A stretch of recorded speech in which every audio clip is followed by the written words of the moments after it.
옛날 어느 마을에 어렸을 때부터 함께 자라면서 친해진 4명의 친구가 있었는데 이 친구들은 글 공부를 하러 갈 때도 같이 갔고 놀 때도 꼭 같이 뭉쳐서 놀았습니다. 그렇게 넷은 모든 것을 같이 하였고 동네에서도 형제라고 불릴 정도로 우정이 두터웠습니다. 얘들아, 우리는 나중에 어른이 돼서도 꼭 같이 지내자. 그래, 꼭 그렇게 하자. 약속이다. 그렇게 4명의 친구는 단 한 번도 싸우는 일 없이 청소년기를 보냈고 어느새 어른이 되어 장가도 가고 아이들도 생기게 되었습니다. 이보게들 오랜만이네. 잘 지냈나? 아, 그래. 자네 왔는가? 왜 이리 늦었나? 어여, 이리 와 앉게나. 모두들 가정이 생겨서 예전만큼 함께 어울리지는 못했지만 그래도 1년에 몇 번은 꼭 모여서 술자리를 갖곤 하였습니다. 이보게 자네, 요즘 집신 장사는 잘 되는가? 말도 말게. 요즘 장사가 안 돼서 힘들어 죽겠네. 자네들은 어떤가? 우리도 뭐 같은 장사꾼인데 별거 있겠나. 아주 죽을 맛이지. 어렸을 때부터 같은 환경에서 자란 탓인지 모두들 상인이 되어서 장사를 하고 있었고 자주 만나지는 못했어도 서로의 상황이 어떤지 대충은 알고 있었습니다. 그래, 정말 이렇게 장사가 안 되니 굶어 죽을지도 모르겠네. 뭐, 뾰족한 수가 없겠나? 그렇게 한 명씩 푸념을 늘어놓기 시작했고 이때 한 친구가 솔깃한 제안을 하였습니다. 이보게들, 내가 며칠 전에 한양에 갔다가 들은 얘기인데 한양에서는 목화로 만든 천이 아주 잘 팔린다네. 우리가 그 목화를 싸게 사서 파는 게 어떤가? 목화가 비쌀 텐데 어디서 싸게 구하나? 그건 내가 다 알아두었네. 걱정 말게. 그리고 우리 넷이서 돈을 모으면 어느 정도는 살 수 있을 걸세. 특히 우리는 어렸을 때부터 함께 자라서 서로를 잘 알고 믿고 있으니 동업을 하면 잘 되지 않겠나? 나머지 3명의 친구들도 그 말에는 동의했습니다. 그래, 우리가 함께 한다면 누구보다도 잘할 수 있을 걸세.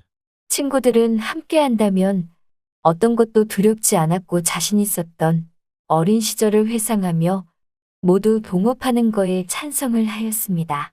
그렇게 각자 있는 돈 없는 돈을 모두 모아서 드디어 목화 장사를 시작하였고 장사는 시작하자마자 엄청나게 잘 되었습니다. 거보게, 내가 잘 될 거라고 하지 않았나? 이제 우리는 부자가 될 일만 남았네. 장사가 잘 되자 친구들은 곧 부자가 될 것이라는 꿈에 빠졌고 장사의 규모를 더욱 키우기 시작했습니다. 우리 목화를 더 많이 사들여서 장사를 더 크게 해봅세. 그래, 그게 좋겠네. 친구들은 모두 동의를 했고 광이 거의 다 찰 정도로 목화를 사들였습니다. 그런데 목화가 그렇게 많아지다 보니 누가 훔쳐갈까봐 걱정이 되기 시작하였고 친구들은 번갈아가며 매일 밤 광을 지키기 시작하였습니다. 그렇게 며칠이 지나고 밤마다 광을 지키는 게 여간 귀찮은 게 아니었던 한 친구가 궁리 끝에 꾀를 내었습니다. 여보게들, 우리가 밤마다 이렇게 광을 지키는 게 너무 힘들지 않은가? 그래서 말인데 우리가 돈을 모아 개 한 마리를 사서 지키게 하는 게 어떠한가? 오, 그거 좋은 생각일세. 그렇지 않아도 밤마다 지키는 게 귀찮았던 나머지 친구들도 그 말에 찬성하였습니다. 그리고 우리가 공동 책임을 지기 위해 개의 다리 하나씩을 자기가 책임지고 맡아 보살피기로 하는 게 어떤가? 그래, 그럼 책임도 분명하게 할 수 있고 그거 좋구만.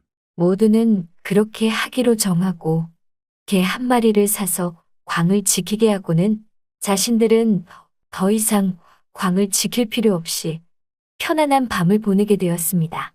그렇게 며칠이 지나서 어느 날 광을 지키던 개가 다리 한쪽을 다치게 되어 땅을 딛지도 못한 채 들고 다녔고 그 다리를 책임지기로 맡은 친구가 개의 상처에 약초와 기름을 바르고 동염해 주었습니다. 그런데 그것이 화근이 되어 일이 벌어지고 말았습니다. 마침 겨울철이라 추위를 못 견딘 개가 아궁이 옆으로 가 불을 쬐었는데 깜빡 조는 사이 다리에 동여맨 기름에 불이 붙었던 것이었습니다. 개는 깜짝 놀라 성한 세 다리를 바삐 움직여 목화를 쌓아둔 광 안으로 도망쳤고 그 바람에 목화더미에 불이 옮겨붙어 더욱 큰 불이 일어났습니다. 결국 목화더미는 전부 새까만 잿더미로 변했고 개도 그 불에 타 죽고 말았습니다. 아이고, 이걸 어쩌나. 우린 이제 망했구나. 잿더미로 변한 광을 보고 친구들은 모두 얼이 빠졌고 한동안 아무 말 없이 광만 바라보았습니다. 그러다가 문득 한 친구가 정신을 차리고는 입을 열었습니다. 도대체 광에 불이 왜 난 거지? 모두들 원인이 뭔지 찾아내다가 개의 다리를 치료해주면서 기름을 바른 게 원인이란 것을 밝혀냈습니다. 그러고는 개의 성한 다리를 막고 있던 나머지 3명의 친구는 불평을 늘어놓았습니다. 아니, 왜 하필 불이 잘 붙는 기름을 거기다 바른 건가?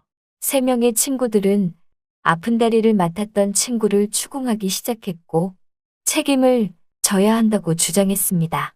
자네가 기름을 발라서 이렇게 된 것이니 자네가 책임지고 목화값을 물어내게나. 아니, 이보게, 그게 무슨 말인가? 난 단지 걔가 얼른 상처가 났고 광을 잘 지키게 하기 위해 그런 건데 불이 난 게 어찌 내 책임인가? 전 재산이 걸려서인지 지난 20여 년 동안 한 번도 싸운 적이 없던 친구들은 언성을 높이며 잘잘못을 따지기 시작했고 결론이 나지 않자 결국 관하로 가서 원님에게 판결을 맡기기로 하였습니다. 자네들 정말 이렇게까지 할 셈인가? 우리가 형제처럼 믿고 함께한 세월이 수십 년인데. 책임을 지기 위해 개의 다리를 하나씩 맡아 보살피기로 한 것인데 자기가 맡은 다리 때문에 불이 난 것이면 책임은 져야 할 게 아닌가? 그들은 더 이상 형제라고 불릴 만큼 친했던 친구 사이가 아니었고 어떻게든 누구에게는 책임을 지우고 타버린 목화값을 받아내야겠다는 생각뿐이 없었습니다. 관아에 도착한 친구들은 원님에게 자초지종을 늘어놓았고 양쪽의 이야기를 다 듣고 난 원님은 한참 동안 생각한 끝에 입을 열었습니다. 우선 너희들은 어렸을 때부터 함께 자라 형제 같은 사이인데 목화가 타버려 손해가 생겼다고는 하나 이렇게까지 한다는 것은 다시는 서로 안 볼 정도로 돈이 중요하다는 것이냐? 처자식이 굶어 죽게 생겼습니다. 그것보다 중요한 게 어딨겠습니까? 자네 처자식만 중요한 겐가? 저 친구의 처자식은 안 중요한가? 친구의 이기적인 변명에 호통을 친 원님은 잠시 고민을 하다 다시 입을 열었습니다. 서로 의기투합하여 다시 시작해볼 생각은 없는 건가? 원님은 다시 한번 기회를 주었고 3명의 친구는 그런 건 안중에도 없이 어떻게든 목화값을 물리도록 간청하였습니다. 알았네. 자네들의 뜻이 그러하니 판결을 하겠네. 이번 화재로 인해 피해를 본 사람은 너희들 3사람이 아니라 저 사람이다. 그러니 너희들이 오히려 목화값을 물어주어야 한다. 그게 무슨 말씀이십니까? 3사람은 한결같이 원님의 판결에 어리둥절하였고 원님은 차근차근 까닭을 일러주었습니다. 들어보거라. 걔가 아픈 다리에 불이 붙었더라도 그 아궁이 옆에만 있었으면 광 안에 있는 목화에까지 불이 붙지는 않았을 것이다. 내 말이 맞느냐? 예, 3사람이 입을 모아 대답했습니다. 그럼 내가 너희들에게 묻겠다. 다리에 불이 붙은 개가 광으로 도망을 쳤는데 그때 어느 다리를 디디며 도망을 쳤느냐? 그야 나머지 멀쩡한 3다리로 도망을 쳤겠죠. 그렇다면 너희들이 맡은 개의 그 멀쩡한 3다리가 광으로 가지만 않았다면 목화에 불이 붙지 않았을 게 아니냐?